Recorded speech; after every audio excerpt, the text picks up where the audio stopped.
buenas noches, bienvenidos a otra edición de Filmoteca. ¿Cómo le va, Manes? ¿Cómo anda, Peña? Hace 3 meses que tengo ganas de saludarlo y no puedo. Yo también. Hace 3 meses que nos dejaron acá y estuvimos 3 meses mirándonos la cara y no podíamos saludarnos. Deprimidos, sí. tristes, todo el estudio oscuro. Y hoy finalmente aparecieron y prendieron todo y bueno, y aquí estamos iniciando lo que sería la 5ª temporada de Filmoteca, la 4ª que hacemos acá, amigo Manes. Así es. Vamos a presentar esta temporada con un ciclo ecléctico, porque en realidad Filmoteca ha sido siempre un programa ecléctico, ¿no? Exactamente, el criterio que tenemos es de una amplitud total en cuanto a la programación, ¿no? Hay muchos cinéfilos que piensan que un ciclo de cine tiene que ser cine de autor, entre comillas, ¿no? Otros que no, que tienen que ser todos muy modernos, ¿no? Y yo creemos que hay que tener un punto medio, o sea que hay que dar de todo, o sea que no se extrañen si pasamos de Pasolini a una semana de zombies italianos y después claro, a Bresson y después, ¿no? Sí, yo lo que diría que el término punto medio es un poco equivocado, porque justamente lo que hacemos es ir saltando sin encontrar ninguna forma de equilibrio. Exactamente, bueno, es decir, la idea sería que el cine bueno, el cine que a uno lo estimula, está en todas partes, es decir, no se ajusta a un canon, no se ajusta a una lista de las 10 mejores películas, de las 100, de las 1000, y como todos tenemos sensibilidades distintas, y el cine afortunadamente es una cosa vastísima que no se termina nunca, lo cual es una muy buena noticia para poder enfrentar el mundo sin tener que mirarlo, todo puede ser causa de placer, uno puede encontrar allí cosas que lo estimulen en cualquier tipo de producción, siempre y cuando se tenga la suficiente apertura mental como para animarse a disfrutar, ¿no? Es decir, no hacemos una diferencia entre lo que es el cine de autor y el cine de entretenimiento. Cualquier cine de entretenimiento puede ser autoral, digamos, y cualquier película de autor puede ser una porquería también, o sea... Exactamente, que es una discusión que en esta semana se va a dar bastante, es una semana que hemos dedicado a reunir películas llamadas de culto, ahora vamos a explicar un poquito qué cosa sería lo de culto, pero que tiene que ver con esta idea de que hay también de que se ha dado bastante en los medios a partir del éxito de El secreto de sus ojos, y por supuesto el Oscar, lo felicitamos desde acá, Campanella. A mí me hubiera gustado que lo ganara por El hijo de la novia. ¿Usted está de acuerdo con que a mí me hubiera gustado que lo ganara los dos? Me pongo contento, es como que gana Argentina. Se pone contento automáticamente por lo que sea, digamos, ¿no? Soy un tipo que se pone contento con facilidad, es bueno ese. Esa es una buena noticia para usted. Yo de otra manera, digamos, me parece que es bueno, es mejor tener el Oscar que no tenerlo. Claro. Pero se dio entonces una discusión que tenía que ver con que la calidad de las películas, de pronto la calidad de las películas argentinas se empieza a medir en función del éxito y de la repercusión popular que tengan. Y esto nunca ha sido así. O sea, puede ser que una película buena sea un éxito de público y puede ser también que una película buena no lo tenga ese éxito y sea buena lo mismo. Es decir, sí. La calidad no está medida por eso, sino por cuestiones que tienen que ver con cualquier otra cosa, menos con la cantidad de gente que arrastran al cine. ¿Cómo lo relaciona esto con el cine de culto? Con que lo que pasa con el fenómeno de culto es una suerte de justicia poética. Las películas que son llamadas de culto, me parece a mí, por lo menos en esta selección que hicimos acá, rara vez son películas que han sido populares en su momento.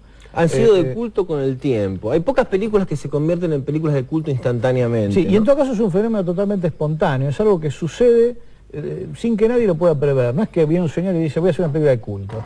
No sucede así, no es un género de culto. Es algo que se produce los que con la tratan de gente. hacer eso generalmente hacen una porquería. O sea, son esas películas totalmente artificiales y snobs que jamás van a ser de culto. Son películas raras, nada Exactamente, es un arrastre que se produce, es un vínculo que se produce con la gente de manera completamente espontánea. A veces sí, el caso de la película que vamos a dar hoy, Las Diabólicas, en su momento fue una película exitosa.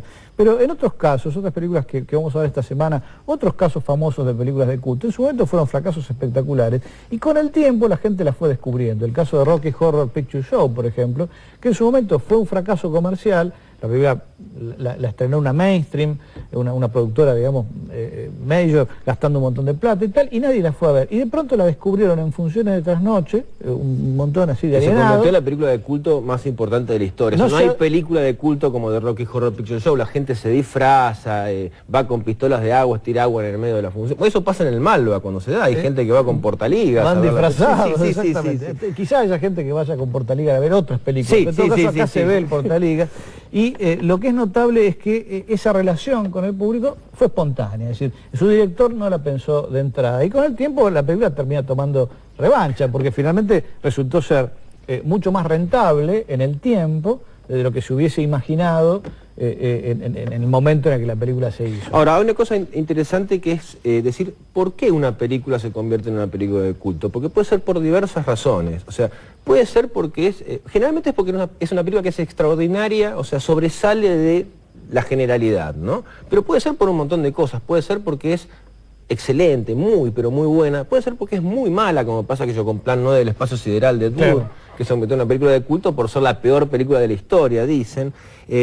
Por ser muy extrema, por romper algún tabú, pero siempre por alguna razón que la hace sobresalir del resto de las películas, ¿no? Sí, tienen que darse algunas condiciones. Y condiciones que son películas que uno puede ver un montón de veces, por lo general. O sea, por ejemplo, damos un ejemplo, películas de Bergman.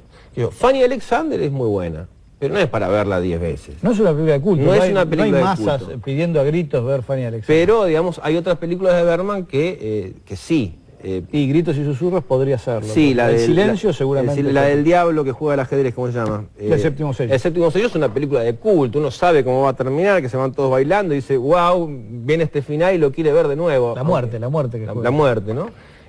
O sea, hay películas que son de culto y hay otras películas que pueden ser muy buenas, pero no son de culto.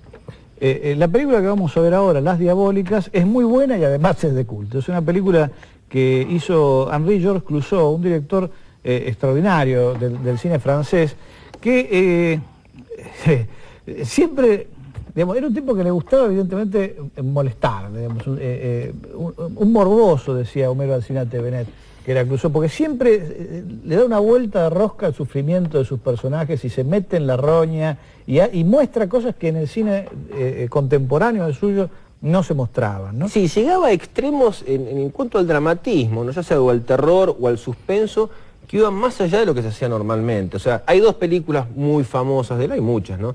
Pero una es la que vamos a ver hoy, que es Las Diabólicas, y otra es El Salario del Miedo, ¿no? Que es una película, es un thriller que llega a un nivel de adrenalina insoportable prácticamente. Pocas películas, sí, otra película de culto. Quizá la mejor película de suspenso jamás, o sea, la película que tiene suspenso, la versión de 2 horas, la versión internacional, no la otra que es un poquito más densa, pero la versión de 2 horas... Que es la mejor en realidad. Para mí es mucho mejor. Sí. Hay suspenso, los 120 minutos que dura la película, es intolerable la película. Y bueno, es un hombre que generó polémicas en su momento por haber dirigido una película que fue interpretada como apologética del colaboracionismo, de la época del colaboracionismo francés, hecha durante la ocupación, El Cuervo. Sí. En donde, bueno, cuando vino la liberación se dijo que esa película hablaba mal del pueblo francés. En realidad es al contrario, es una película que políticamente debe interpretarse de la forma opuesta, como eventualmente lo dijeron su guionista, el propio Clouzot, es decir, no fueron colaboracionistas, pero él tuvo una sanción por haber hecho esta película, aunque después se lo reivindicó. Tiene películas insólitas, como El Misterio Picasso, por ejemplo, una película notable, que es una de las pocas películas que se meten en el proceso creativo de un artista, ¿no? Y lo muestra a Picasso realmente trabajando en cámara, en tiempo real. Sí, con un vidrio. ¿No? Y es tan rara que aparte toda la película es en formato plano y el último rollo es en Cinemascope, o sea, la gente tenía que cambiar de proyector. Claro, tipo, el tipo tenía que complicó todo. Cambiaba, claro, Picasso se le ocurrió que quería hacerlo apaisado ahora los cuadros, entonces empieza a trabajar de manera apaisada. Es fantástica esa película y es de Clouzot, por ejemplo. Pero hay mucho cine allí, El asesino habita en el 21, por ejemplo, una película que después Christensen rehizo acá, en fin, una cantidad de material que vale la pena ver. No vamos a anticipar nada de Las Diabólicas, porque la película hay que verla totalmente vírgenes. Solo les vamos a decir que se queden hasta el final porque después nos reencontramos para hacer un pequeño comentario en relación con lo que van a ver. Las Diabólicas, entonces, de Henri-Georges Clouzot.